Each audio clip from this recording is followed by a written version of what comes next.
লিগের ৩৪ ম্যাচের একটিতেও হারেনি দল। তারপরও তারা চ্যাম্পিয়ন নয়, এমনকি রানার্স আপও নয়।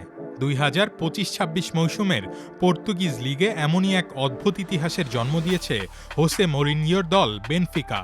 শনিবার রাতে এন্তোরিলকে ৩-১ ব্যবধানে হারিয়ে লিগ শেষ করেছে তারা।